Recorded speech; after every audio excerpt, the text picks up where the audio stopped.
I mean, I know Jefferson wrote that Bible and He heavily edited it. took all the miracles out. He took all the religiosity out of it and just made him A moral teacher. a moral philosopher. Now, you have to admit, that's not exactly the act of a Christy person. No, but at least he acknowledged that there was something profound there. Got to give him credit for that. I could even acknowledge that. Okay, that's good. No, I'm glad to hear you say that. Jesus as a philosopher was a true revolutionary. I mean, when he said the meek shall inherit the earth, I think the response was... Blessed are the peacemakers. Right. Yeah, but the idea that it gets good in the next life was fairly, I think, revolutionary. And the fact that, you know, if you're a good person in this life, there's a much greater... This is just the pregame. You want the after party. The after party is just going to be fucking awesome. You're up there with me and my dad, God, and it's just, you know. What do you think would create a better society or better action? It can also, I fully acknowledge. And I fully acknowledge that it also keeps millions of people in line. Like Mark Wahlberg. I'm guessing without Catholicism, he just looks like a guy who would be in a lot more trouble. But I think it just has made his life, you know, much more under control. So there's one. Yes, I do. But, I mean, it's very hard to find that justice on earth. Ask an AIDS baby. Oh, don't. Bill, that's why when you say, hey, I'm happy here, there's a lot of suffering on earth, too. And that's the... It is. That's the Christian argument, and right? some of it is, you know, we obviously can see it comes from no bad deed done, you know, children with cancer. The moment Bill Maher finishes praising Jesus for saying, the meek shall inherit the earth, you can already hear the gears turning. He's not in awe, he's in control. For Maher, quoting Jesus is performance, selective reverence from a man who doesn't believe in reverence at all. And yet there he is, sitting across from Charlie Kirk.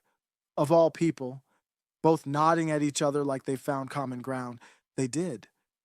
Just not the kind they admit. Because what you just witnessed wasn't a debate about Jesus. It was a power negotiation between two factions of the same post-Christian religion. One liberal, one conservative, both Zionist, both spiritually severed from the cross. Maher says Jesus was a revolutionary moral philosopher. And in one sense, he's right. Christ did say things that shook the foundations of the ancient world, but Maher doesn't want to reckon with that revolution.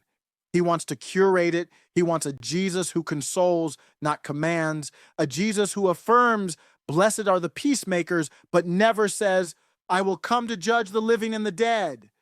He'll load his plate with the poetry of the Gospels, then skip past the parts about hell, wrath, obedience, or exclusive truth. In his world, Jesus is a moral TED Talk wrapped in ancient language. No blood, no law, no Lord. That's not reverence. That's theft. And Jefferson, who Maher appeals to as a kindred spirit, wasn't much better. Yes, he revered Jesus. Yes, he called his teachings the most sublime ever given to man. But Jefferson still took a razor to the Bible and stripped Christ of divinity, miracles, and mission. He tried to rescue Jesus from the priests, but ended up amputating the very body he claimed to save. He left behind a shell of ethics, floating free of power. Jefferson wanted Jesus without worship. He wanted Sermon on the Mount without Golgotha. His project wasn't malicious, but it was proud. Enlightenment man imagining he could purify the Son of God with scissors and glue. But at least Jefferson was intellectually rigorous. Maher doesn't even bother with a reconstruction. He just plays the hits and mocks the rest as Bronze Age fantasy. What he truly wants is moral comfort without repentance. He wants eternal consequence taken off the table, and Jesus repackaged as a lifestyle coach for coastal elites. The gospel gets rebranded as secular virtue, and so the revolution is hollowed out. All sword, no edge, all kingdom, no king. Then there's Charlie Kirk, who sits across from Maher smiling like he's in on the joke. He doesn't reject Jesus. He just markets him. Kirk's religion is Zionist management dressed in evangelical drag. He talks about the founders, about America's Christian roots, about biblical values.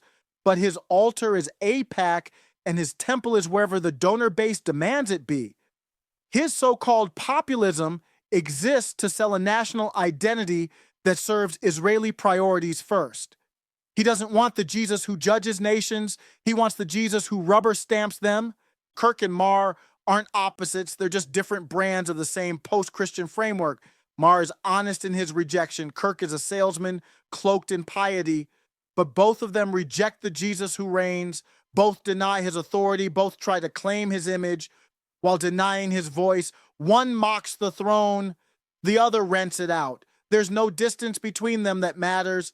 That's the great deceit. What looks like a political divide is actually a spiritual consensus. Jefferson was a heretic who edited the king. Maher is a nihilist who flatters him, then discards him.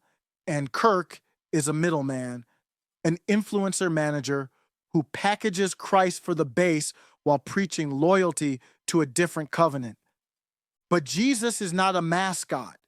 He doesn't need a rescue. He doesn't need to be polished, revised, or protected.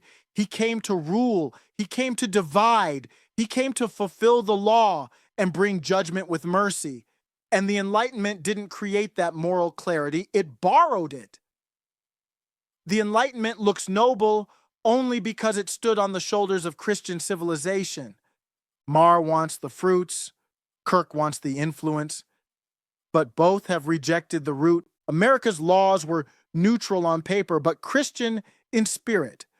The Constitution doesn't name Jesus, but the men who drafted it had been formed by his words, his warnings, and his worldview. They didn't always obey him, but they still feared him. They believed in natural rights because they believed in a creator. They restrained government because they understood sin. They separated powers because they knew man was fallen. That isn't secularism. That's Christian realism engraved into civil law. And that's what the modern regime hates. That's what Jews hate. That's why Charlie Kirk will have conversations with morally void, blowhard asshats like Bill Maher and Jank from the Young Turks. But he would never have a conversation with a young white male Catholic leader like Nick Fuentes. So now you have three voices: Jefferson the heretic, Maher the mocker, and Kirk the merchant, all pretending to speak for Jesus. But only Christ speaks with authority, not Jefferson's scalpel, not Maher's sarcasm, not Kirk's influencer network and Jewish donors. Christ alone defines his kingdom. He doesn't need to be rescued, rebranded, or reduced. He is not their mascot. He is not their project. He is king. Every other voice is an echo. Only his is the word.